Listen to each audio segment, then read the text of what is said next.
त्यांच्याकडून आपण पैसे घ्यायचे, त्यांना मतदान करायचं आणि त्यांनी त्यांचा विकास करायचा, आपल्याकडे डोकून सुद्धा बघायचं नाही।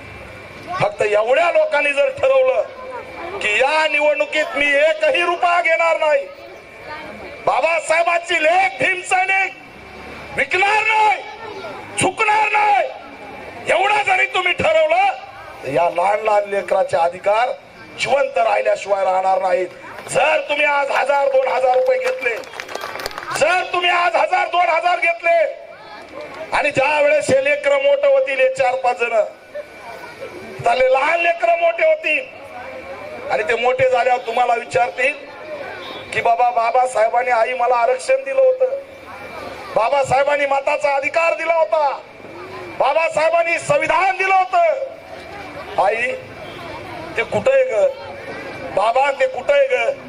त्यावेळेस तुम्ही काय उत्तर देणार आहे? तुम्ही हे